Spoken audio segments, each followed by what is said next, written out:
A terminar, hermanos, hoy la serie que empezamos en diciembre, porque son 5 temas y teníamos nada más 4 domingos, y vamos a terminar con el 5.º tema el día de hoy, acerca de Isaías 9:6. Hemos estado hablando acerca de este versículo que el profeta Isaías habló refiriéndose a Jesús, profetizando 700 años antes de que naciera Jesús, 7 siglos antes. Imagínense esa cantidad de tiempo, hermanos. 700 años atrás todavía ni siquiera llegaba Cristóbal Colón a América. Todavía ni siquiera se conocía toda esta región. Estados Unidos, por supuesto, todavía ni siquiera pintaba en el mapa. Estados Unidos como nación tiene, ¿cuántos jovencitos que están en la escuela? ¿Cuánto tiempo tiene de fundado este país? Edén, Isaí. Desde 1776 para acá son 250 y tantos años, ¿verdad? ¿Estamos bien, Isaac Junior? ¿Sí? Dice que sí, todos bien, ok. 200, ni 300 años tiene de fundado Estados Unidos, de que llegaron aquellos primeros pobladores en el Mayflower. Ahora, estamos hablando de 700 años. Hace 700 años, hermanos, por aquí estaban nada más los Potawatamis y estaban todos los originarios de acá. En México estaba en su apogeo la cultura maya, los mexicas, los tlaxcaltecas, los cholultecas, los tarascos, los quechuas, ¿qué más? Los tabasqueños, no, esos fueron después, pero imagínense nada más la cantidad de años, 700 años antes. Isaías está, desde luego inspirado por el Espíritu Santo, hablando de que un día, él no sabía cuándo, pero un día iba a llegar, iba a nacer en la ciudad de David, en Belén, un niño. Dice, y será su nombre, se llamará su nombre admirable, consejero, Dios fuerte, Padre eterno, príncipe de paz. 700 años. Isaías murió, por supuesto, murieron todas esas generaciones y la palabra de Dios estaba escrita y pasaron muchas generaciones hasta que esa palabra se pudiera ver cumplido. Y hermanos, esto es, creo que de lo más importante para nosotros como cristianos, porque como cristianos nosotros vemos las promesas de Dios y queremos que se cumplan en nuestra vida en el momento en que tronamos los dedos. Si el Señor prometió que nos iba a sanar, entonces oramos y cuando nos damos cuenta apenas van 5 minutos de oración y queremos que al abrir los ojos al decir amén, la promesa de Dios esté cumplida. Vemos tantas cosas que Dios ha prometido a su iglesia, hermanos, y no tenemos la paciencia, no tenemos la visión espiritual para saber que esas promesas se van a cumplir. Si Dios lo dijo, se va a cumplir, pero el Señor lo va a hacer en su tiempo. Estamos esperando que Cristo venga. ¿Cuántos lo están esperando? Y pareciera que conforme pasan las generaciones a la iglesia, a lo mejor ya no viene, a lo mejor muchos escritores y teólogos lo han dicho, como que no es tan literal, así como se escribió aquí en la Biblia, no es tan literal, no es que Cristo vaya a venir realmente. Quiere decir que cuando nosotros nos vayamos muriendo, no. Si la Biblia dice que Cristo viene, yo lo creo. Y como Isaías, quizá falten 700 años para que venga, pero va a venir. Y yo lo creo, y el cristiano debe de vivir creyendo precisamente que todas las promesas en Él son sí y todas las promesas en Él son amén. Así es que cuando yo como hijo de Dios confío en lo que el Señor dice, yo empiezo a formar una convicción en mi ser interior. Y precisamente cuando Isaías habla de que Jesús vendría a ser nuestro príncipe de paz, estoy hablando entonces de que independientemente de lo que sucede en mi vida, el Señor prometió que yo iba a tener paz. Y si el Señor prometió paz, voy a tener paz. porque el Señor no miente, el Señor no deja a un lado sus promesas. Acabamos de pasar esta temporada de fiestas, ¿verdad? Mucha alegría desbordada por todos lados, regalos, fiestas, comida, visita de seres queridos, de seres amados, de familia. Algunos viajaron, algunos siguen todavía ahorita en su viaje, están de vacaciones. Es parte también de grandes movilizaciones comerciales en todo el mundo. Es donde más dinero se gasta en Navidad. Por otro lado también hay mucha gente para la cual la Navidad representa tristeza, ¿verdad? Por los seres amados quizás que ya no están con ellos, la incertidumbre de algunas situaciones, en fin. Hay muchos contrastes en estas fechas de fin de año. Mucha gente trata de llenar el vacío emocional, el vacío espiritual que tienen comprando cosas con el materialismo, y otros tratan de llenarse de dolor, de sufrimiento. Mucha gente se deprime en este tiempo de fin de año. Al final de cuentas, lo que todos estamos buscando es poder tener algo de paz dentro de nosotros mismos y poder aprender a vivir en paz con los demás. Hemos hablado durante este mes acerca de este versículo de Isaías 9:6, donde pone el nombre a Jesús como príncipe de paz. El versículo empieza a crecer y va creciendo. Admirable, consejero, Dios fuerte, Padre eterno. Y cuando está en lo más grande, entonces dice, y va a ser un príncipe de paz. Después de todas estas bendiciones, hermanos, y empezando un año nuevo como lo estamos haciendo hoy, es algo que nosotros ansiamos mucho y mucha gente también lo desea, como familias, como sociedades, vivir en paz. El mundo está convulsionado, hay guerras, hay mucha gente en conflicto, muchos países en conflicto. Se necesita paz y por todos lados buscamos la paz, y la Organización de las Naciones Unidas tiene su énfasis puesto en la paz, y cada año a alguien se le busca para darle el premio Nobel de la paz, y por todos lados la gente quiere hablar de paz. Sin embargo, cada año, cada vez que vamos avanzando, la paz está más lejos del mundo y está más lejos de la misma humanidad. Es un mundo lleno de odio. Es un mundo que está siendo devastado por las guerras. Se oye nada más lo de Rusia y Ucrania, que es lo más visible, hermanos, pero todo África está hecho un polvorín. Son muchos países, Latinoamérica está hecho un polvorín, en Perú, por las revueltas sociales que hay, ya llevan un montón de muertos, en todos lados hay guerras, no hay paz en ningún lado. Por eso este título de Jesús como príncipe de paz, hermanos, resalta como el verdadero Rey de Reyes que vino a salvar al mundo y traer esa paz que el mundo necesita. Pero esta paz, hermanos, no es como nosotros la conocemos. Es una paz totalmente diferente, porque estamos en medio de problemas muy difíciles. Atravesamos por momentos de mucho dolor. Pero este tipo de paz, hermanos, puede sentirse y podemos vivir completamente confiados en esta paz. Déjenme compartirles estas 3 enseñanzas acerca de cómo podemos entender un poquito más lo que significa tener un príncipe de paz. Número 1, lo primero que tenemos que saber es que Jesucristo es nuestra paz. Jesús es mi paz. Dilo conmigo. Jesús es mi paz.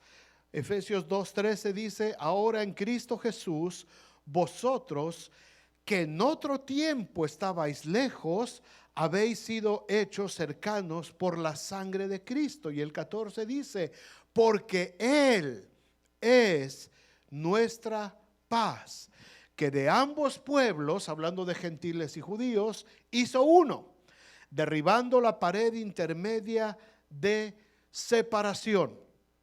Un verdadero príncipe de cualquier nación siempre se va a preocupar porque su pueblo pueda vivir en paz.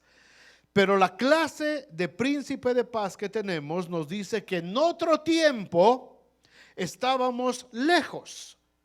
Otro tiempo, cuando vivíamos en pecado, cuando no conocíamos a Cristo, sin conocer el amor de Dios, estábamos literalmente en guerra con Dios. ¿O no sabéis que la amistad con el mundo, dice el apóstol Juan, es enemistad contra Dios?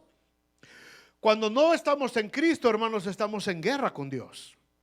Estoy luchando en contra de la santidad de Dios. Cada vez que estoy yo viviendo en pecado, estoy luchando en contra de la santidad de Dios. Así es que sin Cristo, yo estaba en guerra con Dios. Y mucha gente dice, pero yo no tenía ningún pleito con Dios. Al contrario, yo he sido muy religioso, yo no faltaba a la iglesia, yo cumplía con todo lo que la iglesia me decía. Pero si tu vida no estaba centrada en Cristo y Cristo no era tu Señor y tu Salvador, entonces la Biblia dice que nosotros estábamos en guerra con Dios y destituidos de la gloria de Dios. Lo primero que viene a hacer Cristo es a reconciliarnos entonces y a darnos esa paz que necesitábamos entre el Padre y nosotros. Ya no servimos ahora más al pecado, ahora somos siervos de la justicia de Dios. No hay barreras. Ya no es un pueblo el que recibió la bendición de Abraham solamente, sino que ahora por medio de él, toda la gente de cualquier nacionalidad, pueblo, lengua y nación que crea en él puede descansar en la paz que Cristo nos puede dar. Jesucristo es nuestra paz, dice Efesios. En medio de cualquier situación que estemos viviendo, Jesucristo es mi paz. Vamos a entender esto primero. Fuera de Jesús no hay paz, hermanos. Fuera de Cristo no hay paz. Porque el mundo es contrario a la paz. El mundo vive enemistado completamente en contra de Dios. Por eso cuando Jesús nace, si ustedes se acuerdan del relato de Lucas en el capítulo 2 versículo 14, los ángeles cuando aparecen a los pastores dicen gloria a Dios. ¿Dónde? En las alturas. ¿Y qué sucede en la tierra? Paz. Y en la tierra paz. La gloria para Dios en el cielo, eso nadie lo cambia. Pero la paz viene para la tierra. ¿Por qué? En el cielo no hay paz, hermanos. En el cielo no se necesita paz, porque no hay guerra. El cielo está la santidad de Dios. Y en la santidad de Dios no se necesita la paz, porque no hay guerra. Así es que donde se necesita la paz es aquí en la tierra. Cuando una persona fallece, ¿qué es lo primero que dicen todos? ¿Descanse qué? En paz. Pero si no vivió en paz, ¿cómo va a descansar en paz? Allá arriba no necesita paz.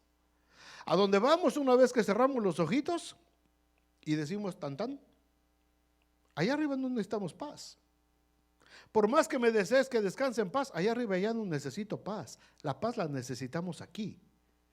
¿Cuántos saben que aquí es donde necesitamos paz? Aquí es donde tenemos que vivir en paz. No se trata de descansar en paz, se trata de vivir en paz. Este mensaje de los ángeles es muy claro. La adoración le sigue perteneciendo a Dios en el cielo. Pero al momento de nacer Jesús allá en Belén, inmediatamente se inicia un mover de paz a través de Jesús. Durante todo su ministerio de Cristo en la tierra, leemos en los evangelios siempre un mensaje de paz, nunca de confrontación. Ni siquiera con la gente religiosa de su tiempo que lo querían matar, que lo querían destruir. Aún con ellos les hablaba siempre buscando que entendieran que su reino era un reino de paz, no de confrontación, no de más guerras. Los judíos esperaban al libertador. Los judíos esperaban uno que viniera a sacar la espada y que matara al imperio romano y que los llamara a seguir en la guerra. No, ya no era tiempo de ese tipo de guerras. Jesús venía a traer paz. Esos tiempos de conquista, de expansión, los tiempos que vivieron Josué, que vivieron David y todos los reyes de Israel, hermanos, ya habían quedado muy atrás. La paz que Cristo traía era una paz muy diferente. Cuando es la época de los jueces de Israel, dice el libro de Jueces que casi era un ciclo de 40 años, se levantaba un nuevo juez y aniquilaba a los enemigos, y dice que vivían en paz por 40 años. Entonces venía otro imperio, venía otro pueblo y los volvía a esclavizar, les volvía a hacer maldades, y otra vez se tenía que levantar otro libertador y pelear y librar guerras, y Sansón y Gedeón y Jefté y todos se levantaban para que el pueblo viviera por temporaditas en paz. Pero la paz que Jesús vino a traer, hermanos, es una paz permanente, estable. No es una paz que va y viene, es una paz que llegó para establecerse de ahora en adelante y por toda la eternidad. Para que esta paz pueda surtir efecto en nosotros, hermanos, primero tenemos que renunciar al orgullo y ser humildes. No puede haber paz donde hay orgullo. Es muy común en matrimonios, en los de aquí por supuesto que no, pero en otros lados, en otras ciudades, en otros países, otras culturas, los matrimonios llegan a pelearse. A lo mejor lo han visto en alguna novela ustedes o les han platicado. Pero los matrimonios llegan a tener discusiones, se llegan a enojar, se llegan a pelear, ¿verdad? ¿Por qué? Porque uno piensa de una manera y el otro piensa de otra manera. Y entonces viene un pleito, es que tú eres así, es que tú y tú también, y papá. ¿Cómo puede llegar la paz en medio de una discusión de un matrimonio? La única manera es que uno de los dos ceda a su orgullo, ¿verdad? Ok, está bien, mi amorcito, como siempre tienes razón, no te preocupes, perdóname, me equivoqué, te prometo que voy a cambiar mi actitud. Así se ven las novelas, ¿no? Así. Y la otra parte tiene que contestar de la misma manera, bajando el orgullo. Está bien, ¿sabes qué? Creo que tomamos una mala decisión, ya, no hablemos de esto más, adelante, vámonos para adelante, y se solucionó el problema. Es muy fácil, ¿a poco no? Y en la vida real es igual de fácil. ¿Por qué? Porque hay mucho orgullo. Porque cuando uno se dobla tantito, está bien, ya me equivoqué. Entonces el otro arremete. Ya se dobló. ¿Ya ves? Te lo dije. Yo tenía razón. Porque siempre es así cuando tú, mamá. El otro ya está doblado, ya está ahí tirado, ya está humillado además. Y la otra parte ataca y contraataca. Ahí no hay paz. Ahí no puede haber paz. La paz viene cuando doblo mi orgullo, cuando humildemente reconozco que me equivoqué y entonces puedo aceptar convivir con otras personas y vivir completamente en paz. Pero eso solamente puede venir de parte de Dios. Humanamente no es posible, hermanos. No estamos diseñados, bueno, originalmente fuimos diseñados para vivir en paz, pero a causa del pecado, ahora nuestro ADN, hermanos, es no estar en paz. Hay gente que le encanta buscar pleito hasta donde no hay. Y si no está en pleito con alguien, no está contento. Y quiere buscar pleito. ¿Por qué? Porque esa es la naturaleza pecaminosa.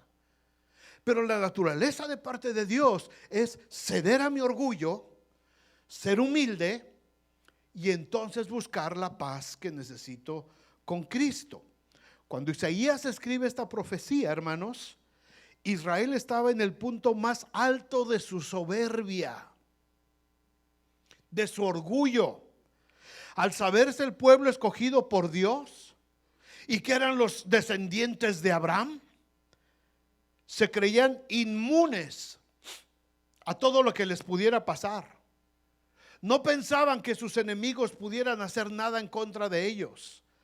Creían que Dios siempre iba a intervenir, iba a meter la mano y los iba a sacar adelante. Israel estaba en una soberbia espantosa. Y ya varios profetas les habían advertido: si no le bajan 2 rayitas a su soberbia y se humillan delante de Dios, Dios los entregará a naciones extranjeras. No, eso no va a pasar porque somos los hijos de Abraham. Somos el pueblo escogido de Dios. Isaías les tiene que recordar, y la profecía de Isaías completa es esta: que Dios los iba a entregar en manos de extranjeros, y los iba a destruir, y los iba a asolar, y los iba a humillar, pero que al mismo tiempo estaría preparando un Mesías Salvador, y su nombre sería entre los otros 5, Príncipe de Paz. Pero Israel estaba muy orgulloso. Pensaron que eso no iba a pasar, y pasó. Dios los tuvo que disciplinar en medio de las derrotas ante los ejércitos invasores, y los exilios tuvieron que aprender que la paz de Dios viene a través de la humildad y la obediencia a sus mandamientos. Y allí estaban humillados en Babilonia. Allí estaban avergonzados. Y el Salmo 37 hermoso dice: ahí nos sentábamos junto al río, y la gente de ahí nos decía: cantadnos los cánticos de Sión. ¿Cómo podremos cantar cuando estamos como extranjeros en una tierra extraña? Dice: ahí colgábamos nuestras arpas junto al río. Hermanos, cuando no aprendemos a vivir en paz, Dios tendrá que humillarnos. Si andamos de pleito en pleito, si tenemos enemistad con alguien y no lo resolvemos agarrados de la paz de Cristo, Dios tendrá que humillarnos. Y va a ser muy triste, hermanos, y va a ser muy feo y muy doloroso. Pero se lo advirtieron a Israel. Israel dijo: no, Dios nos ama. Los salmos dicen que Dios nos ama y que Dios nos va a salvar y que Dios siempre estará dispuesto. Pero los profetas decían: cuidado, no jueguen con Dios. Se les hizo fácil y tuvieron que aprender que la paz viene a través de la humildad. Cuando la iglesia se empieza a desarrollar en el primer capítulo de Hechos, en los primeros capítulos de Hechos, los nuevos cristianos judíos que se convirtieron pensaron que podían participar de la nueva fe en Cristo Jesús manteniendo su orgullo judío. No, no. También tuvieron que ser humillados, porque ellos no podían despreciar a los gentiles, los cristianos que no eran judíos. Y ese fue un pleito muy fuerte durante todos los primeros capítulos de Hechos, la carta de Romanos, Hebreos, Colosenses. Es un pleito fuerte que se traen ahí. ¿Por qué? Porque los judíos se aferraban a su orgullo de su tradición. Y decían: si tú que eres mexicano quieres ser cristiano, tienes que pasar por el proceso de la ley. Y Pablo dice: no, no es así. Porque Jesucristo de dos pueblos vino a ser uno, quitó la barrera, se rompió el velo del templo. Ya no tenemos que entrar a través de la ley, ni de los ritos, ni de la religión de los judíos. Tenemos que entrar a través de la gracia, de la fe en Cristo Jesús, nada más. Nada más. Porque en ningún otro hay salvación. No hay otro nombre dado a los hombres debajo del cielo en el que podamos ser salvos, solamente Jesucristo. Así es que la nación de Israel, aún los primeros cristianos, tuvieron que ser humillados también, para que entendieran que la paz con los gentiles era a través de Jesucristo. Si ustedes se acuerdan cuando se nombran a los primeros diáconos, ¿cuál era el problema? Que los gentiles cristianos que vivían todos juntos decían: oye, Pedro, es que los judíos le dan prioridad a las mesas y le dan prioridad a las familias de los judíos, y a nosotros nos dejan hasta el último. O sea, seguían manteniendo, a pesar de ser cristianos, seguían manteniendo su orgullo. Y hermanos, este problema se dio por muchos siglos y se sigue dando en muchas iglesias. Hay gente que se siente con derechos, hay gente que se siente con privilegios, hay gente que no puede estar en paz con otros. ¿Por qué? Porque son mis derechos, son mis privilegios. Y no hemos entendido que la paz que Cristo vino a darnos es para que estemos todos en un mismo sentir. Dios nos hizo iguales. Efesios 2:14 dice, porque Él es nuestra paz, que de ambos pueblos hizo uno, derribando la pared intermedia de separación. Tú y yo somos ciudadanos de un tiempo de paz. ¿Cuántos dicen amén? De paz. No de paz, de paz. No de guerra, ni de confrontación, ni de enemistades. Si estás viviendo en pleito con alguien, es que no has aprendido a confiar en el príncipe de paz. Si todavía traes pleito con la comadre, si todavía traes pleito con la cuñada, con la suegra, con el suegro, con el quien sea, en el trabajo, es que no hemos aprendido a vivir con el príncipe de paz. Hebreos 12:14 nos recomienda, seguid la paz. ¿Con quién? Con todos, con toda la gente, y la santidad sin la cual nadie verá al Señor. El segundo concepto acerca de la paz, de nuestro príncipe de paz, es que la paz, hermanos, no es en ningún momento ausencia de guerra. La paz no es ausencia de guerra.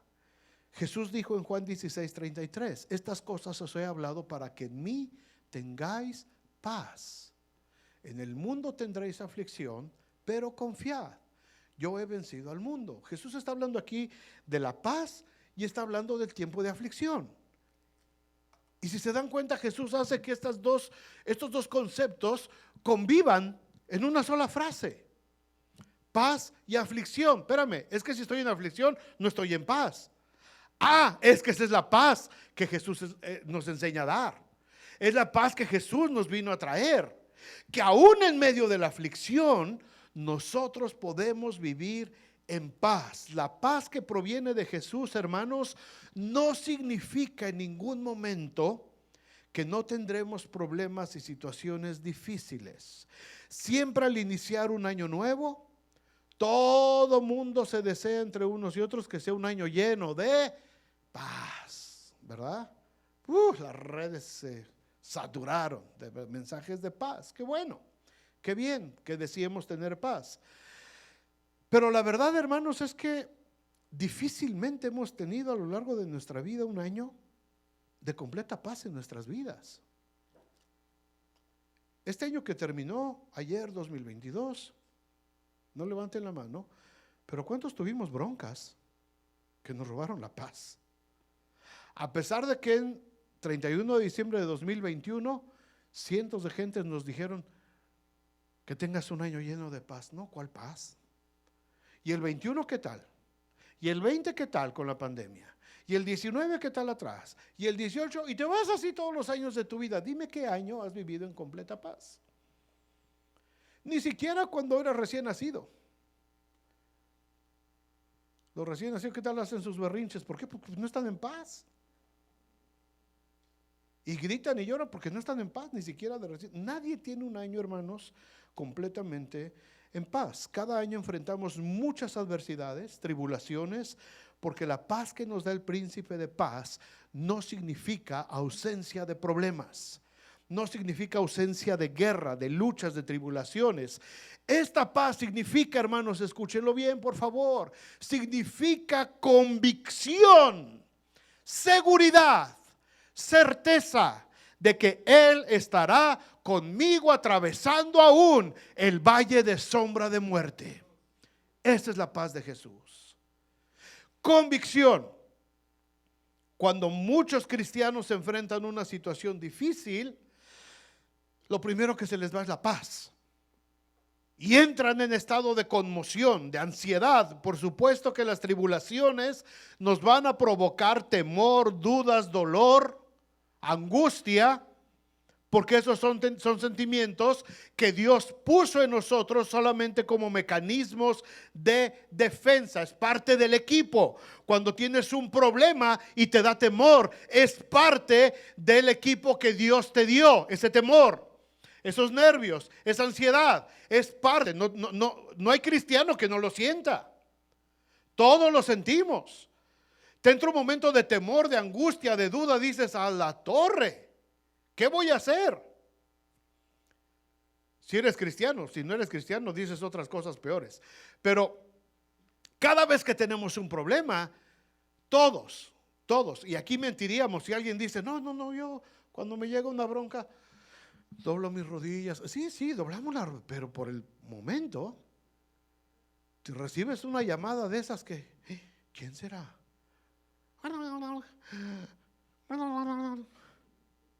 ¿Cuándo? ¿Y qué vas a hacer? No, que yo no te puedo ayudar. Pues vamos a ver qué hacemos. Ok. Y te quedas con el problemita aquí. Y te espantas. Sientes ansiedad, sientes miedo, sientes temor. Si fue una noticia que te hizo enojar, te enojas. Y está bien enojarse, no pasa nada. Nos podemos enojar, podemos sentir miedo, podemos sentir duda. Esos sentimientos, hermanos, son mecanismos de defensa que Dios puso para que estemos alertas. Ojo, solamente esos sentimientos son para alertarnos. Esas descargas de adrenalina son solamente para que estemos alertas de lo que está sucediendo. Esos sentimientos no son, hermanos, para que tomemos acciones y decisiones. Escuchen bien esto, despierten un poquito. El enojo, la ira, la angustia, la duda, el miedo no son momentos para tomar decisiones o para tomar acciones. ¿Esos sentimientos son válidos? Por supuesto que sí, porque somos seres humanos. Pero son solamente sentimientos que nos hacen reaccionar, que nos ponen en alerta, que nos prenden los focos de peligro. Para eso sirven esos sentimientos. Inmediatamente de que recibo la noticia o de lo que está sucediendo o me doy cuenta del peligro en el que estoy y esa adrenalina empieza a correr, la duda, el temor, el miedo, la angustia, ¿qué voy a hacer? La preocupación. Ahí no puedo tomar una decisión. Ahí no puedo tomar una acción porque voy a fracasar.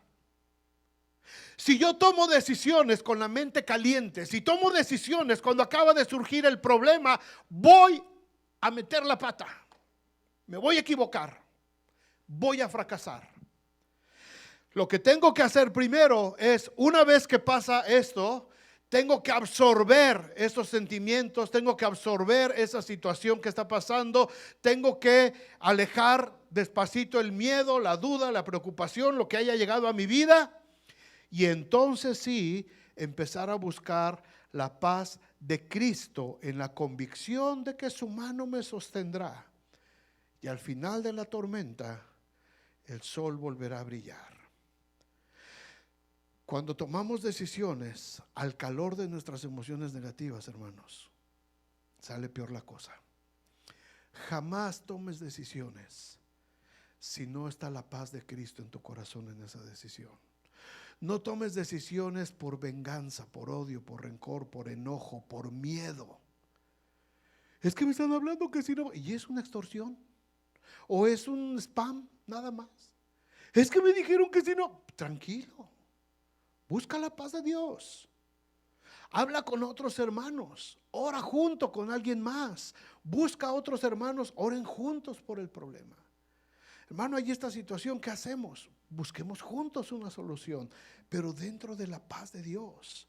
Cuando tomamos decisiones al calor de nuestras emociones de reacción, cuidado.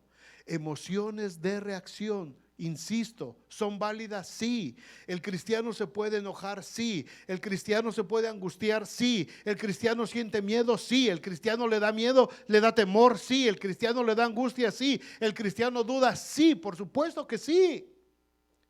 Son reacciones naturales. La diferencia es que el mundo, el que no conoce al príncipe de paz, va a tomar sus decisiones y sus reacciones en base a estos sentimientos negativos. Así es que si en ese momento estás enojado porque te enteraste que alguien te traicionó, Ahorita ya sé ya sé cómo me las voy a cobrar. Ya valió. Fracasamos como cristianos. Primero vengo a la palabra de Dios, dejo que se absorba mi sentimiento negativo y entonces busco la respuesta que tiene el príncipe de paz para mi vida. ¿Se entiende esto, hermanos? La paz de Cristo, hermanos, se basa en convicciones, se basa en fundamentos de fe que se forman a través del conocimiento de la palabra de Dios. Y vuelvo a mi tema de cada 8 días y de 10 años atrás. Si no está la palabra de Dios morando abundantemente en mi corazón, no puedo tener la paz de Dios. No hay otro camino, no hay otro shortcut. Es la palabra de Dios en mi corazón para que pueda tener un fundamento y la paz de Dios pueda venir a mi corazón. La paz de Dios, hermanos, escuchen esto por favor también. La paz de Dios no es un sentimiento o un estado mental. La paz de Dios nunca va a llegar si empiezas y aunque te pongas todo torcido en posiciones raras y vamos a para que la paz de Dios venga, jamás va, así no viene la paz de Dios. La paz de Dios no va a llegar tampoco solamente porque vayas a que alguien te haga una oración. Tampoco va a llegar ahí la paz de Dios. La paz de Dios va a llegar cuando te metas a tu cámara secreta y ores a tu Padre que está en secreto. Y busques su palabra y la medites en tu corazón de día y de noche, como le dijo el Señor a Josué. Y entonces todas las cosas te saldrán bien cuando medites de día y de noche en la palabra de Dios. La paz de Dios no es un sentimiento. La paz de Dios no es que la sientas, no es que la tengas que sentir, es que la tienes que creer.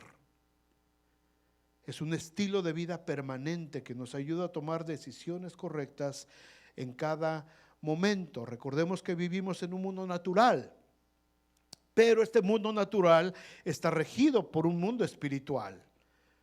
La Biblia lo establece, Pablo lo dice en Efesios 6:12, porque no tenemos lucha contra sangre y carne. Nuestro pleito no es con el vecino, nuestro pleito no es con el cuñado o la cuñada, nuestro pleito no es con el hermano o la hermana. Nuestros pleitos, dice aquí, que son contra principados, potestades, gobernadores de las tinieblas, huestes espirituales de maldad.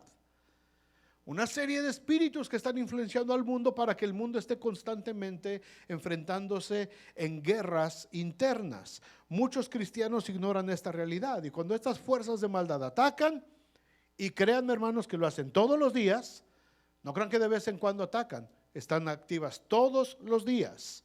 Reaccionamos emocionalmente o carnalmente y entonces viene el fracaso. Nos dejamos llevar por el enojo, por la venganza, por el rencor, por el miedo y perdemos la batalla. Cuando hemos entendido que Jesús es el príncipe de paz, vendrá el ataque, vendrá una reacción emocional en nosotros.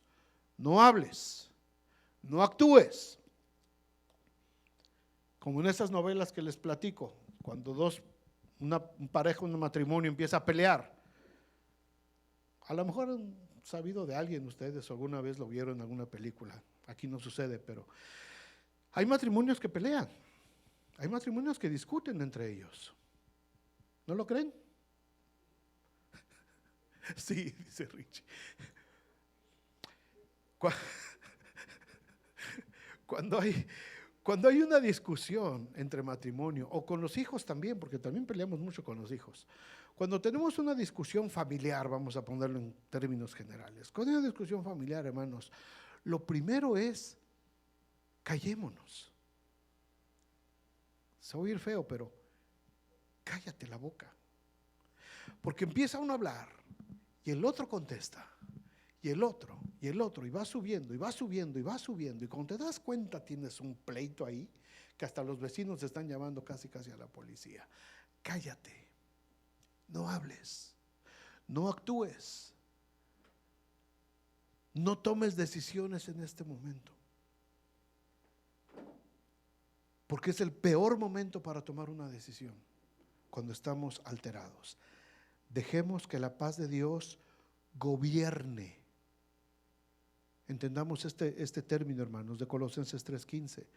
Y la paz de Dios, dice Pablo, gobierne en vuestros corazones. La paz de Dios es la que tiene entonces que tomar control de nuestras emociones.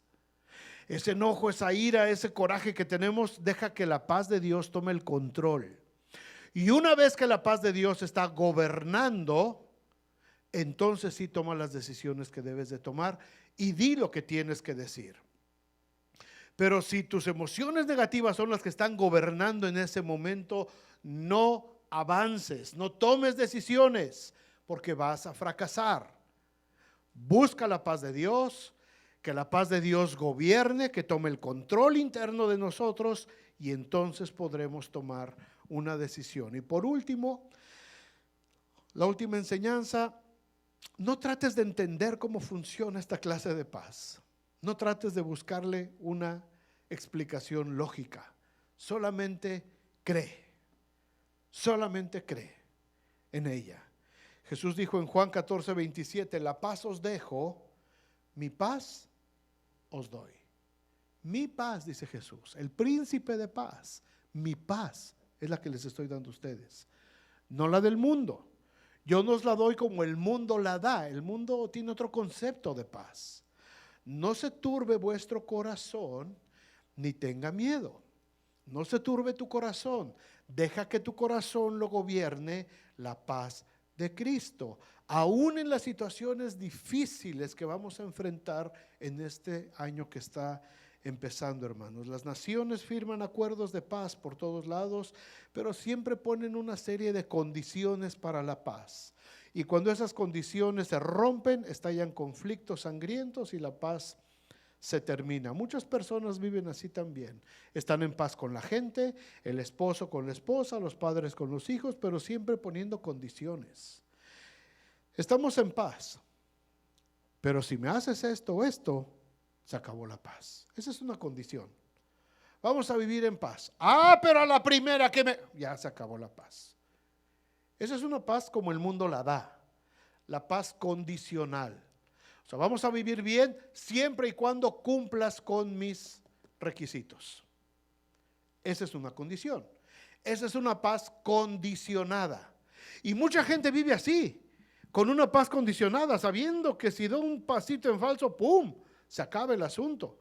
Y a muchos ya les contaron los strikes, ¿verdad? Ya van 2 strikes. Y ya llevas 2. Al tercer strike, patitas a la calle.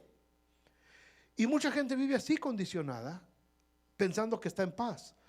¿Cómo estás con tu esposo? Estamos bien, estamos en paz. Llevo 2 strikes, me queda 1. Espero no gastar. Esto no es paz. Eso es una condición. Eso es un acuerdo como el mundo lo da. La paz de Cristo no pone condiciones, hermanos. Porque sabemos que si nosotros fuéramos infieles, Él permanece fiel. ¿Por qué? Porque Él no puede negarse a sí mismo. Es decir, si Jesús dijo: la paz os dejo, mi paz os doy, pum, y nos repartió a cada uno de nosotros su paz, Él no la va a quitar. Él no nos las dio con ninguna condición. Dijo: aquí está mi paz, tómenla, es para ustedes. Señor, pero es que me equivoqué y me equivoqué. Dice el Señor: ahí está mi paz todavía, úsala, no te lo voy a cobrar. La paz del Señor es incondicional, hermanos. Él es fiel. Aunque yo sea infiel, Él va a permanecer fiel, porque Él no se puede negar a sí mismo. Él dijo que Él nos iba a salvar y nos salvó, y nosotros somos salvos por la fe. Y tenemos que cuidar esa salvación, y tenemos que vivir dentro de esa salvación. Pero Él no está poniendo y quitando la salvación. Él no está poniendo y quitando la paz. Si pierdo mi paz, es mi culpa, no es la de Él. La paz del Señor siempre va a estar dispuesta para cada uno de nosotros, porque la paz del Señor no es condicional como la que el mundo ofrece. La paz de nuestro príncipe de paz no tiene que ver con condiciones. La derrama sobre nosotros de una manera muy intensa, muy especial. Si nos salimos de la cobertura de esa paz, vamos a sufrir, nos vamos a lastimar, pero la paz de Dios permanecerá en el mismo lugar por los siglos de los siglos, esperando siempre a todos aquellos que quieran venir a refugiarse debajo de sus alas. Decía el salmista: el que habita al abrigo de Dios morará bajo la sombra del Omnipotente. El que habita, el que se sale, allá se la halla. Pero el que habite al abrigo de Dios morará permanentemente bajo la sombra del Omnipotente. Hermanos, ¿cuántas ocasiones nos hemos salido de la sombra del Omnipotente? Por nuestra necedad, por nuestro orgullo, por nuestra vanidad. El apóstol Pablo, al despedirse de los hermanos de la iglesia de Filipos, les dice que no se afanen con las cosas del mundo, sino que aprendan a ser agradecidos con Dios. Y les habla de esta paz totalmente diferente, que no es como el mundo la entiende. Es una clase de paz que sobrepasa nuestra manera de pensar, pero que es capaz de guardar nuestros corazones y nuestros pensamientos, aún en los momentos más difíciles de nuestra vida. Léanlo conmigo, pónganse de pie si gustan, y terminamos leyendo estos versículos de Filipenses 4, 6 y 7. Y creo que esta es una preciosa dedicatoria para el año nuevo que estamos iniciando, hermanos, como familias, como iglesia. Y ojalá sea una realidad para nuestras vidas este año nuevo. Filipenses 4, 6 y 7, léanlo conmigo, dice: por nada estéis afanosos, sino sean conocidas vuestras peticiones delante de Dios en toda oración y ruego con acción de gracias. Y la paz de Dios, que sobrepasa todo entendimiento, guardará vuestros corazones y vuestros pensamientos en Cristo Jesús. Otra vez el 7, vamos a leerlo en voz alta. Y la paz de Dios, que sobrepasa todo entendimiento, guardará vuestros corazones y vuestros pensamientos en Cristo Jesús. Amén. Cierren sus ojos. Padre, necesitamos urgentemente, Señor, este año que está empezando, el año 2023, y los siguientes años de nuestra vida.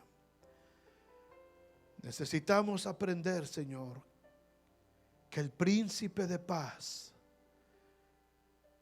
vino para gobernar nuestros corazones, con una clase de paz que nosotros no podemos entender. Humanamente no puedo entender la paz que tú me ofreces, Señor, porque mi mente tiene el concepto de la paz que el mundo da. Una paz condicional, una paz que pone reglamentos, una paz que funciona solamente si cumplo con algunas reglas. Pero tu paz no funciona así. Tu paz inunda mi corazón. Tu paz llena, Señor, mi mente. Tu paz llena, Señor, cada circunstancia de mi vida. Y este año, Señor, que estamos iniciando, seguramente vendrán momentos difíciles. Seguramente vendrán momentos de tribulación. Seguramente vendrán momentos de duda, momentos en que tendremos que tomar decisiones probablemente difíciles. Señor, como cada año en nuestra vida, vendrán momentos en que habrá discrepancia con nuestra pareja, con nuestros hijos, en nuestra familia. Señor, pero hoy más que nunca necesitamos que tu paz gobierne nuestros corazones. Somos hijos de luz. Somos hijos de la eternidad. Ya no vivimos más en tinieblas. No vivimos más presos a nuestros sentimientos negativos. Señor, ayúdanos a tomar decisiones basadas en el Príncipe de paz. No decisiones, Señor, o acciones tomadas a partir de la ira, del enojo, del miedo, de la duda, sino a partir de la paz que sobrepasa todo entendimiento, de la paz que gobierna nuestros corazones, de esa palabra de Dios que mora abundantemente en nosotros. Señor, en el nombre de Jesús dedicamos este nuevo año de nuestras vidas. Yo lo hago de manera personal. Si cada uno de ustedes, hermanos, lo quiere hacer, hágalo por favor ahí en su corazón. Dígale al Señor: Señor, yo quiero dedicar este año a ti. Quiero consagrar este nuevo año que me permites de vida, Señor, a ti. No sé si lo voy a terminar. No sé si estaré aquí para el próximo fin de año, Señor, y no sé qué cosa voy a atravesar durante los meses que vienen por delante. Pero sea lo que sea, Señor, en este momento me tomo de la paz que sobrepasa todo entendimiento. Y me rindo completamente delante del Príncipe de paz. De ese Príncipe de paz que llevó el castigo de esa paz sobre su cuerpo en aquella cruz, para que yo pudiera estar reconciliado contigo, Señor, primeramente, y para que yo pudiera estar en paz, Señor, con mi familia, para que pueda estar en paz con mis seres amados, con la gente que me rodea, en el trabajo, en la comunidad donde me desenvuelvo todos los días. Necesitamos urgentemente la paz, Señor. El mundo está convulsionado. El mundo está gimiendo, Señor, en pleitos, en disensiones, en guerras. Donde quiera que vemos, Señor, hay pleitos, hay guerras. Familias despedazándose entre ellas. Señor, líbranos en el nombre de Jesús. Líbranos. Consagramos a ti, Señor, este nuevo año que empieza. Y te pedimos, Señor, que nos ayudes a que tu paz gobierne en nuestros corazones cada día del 2023. Ahora, mis amados hermanos, que la gracia del Señor Jesucristo, el amor de Dios el Padre y la paz de Jesucristo, del Príncipe de paz, abunde en cada uno de nosotros, en nuestras familias y con todo el pueblo de Dios, ahora y siempre. Amén y amén. Denle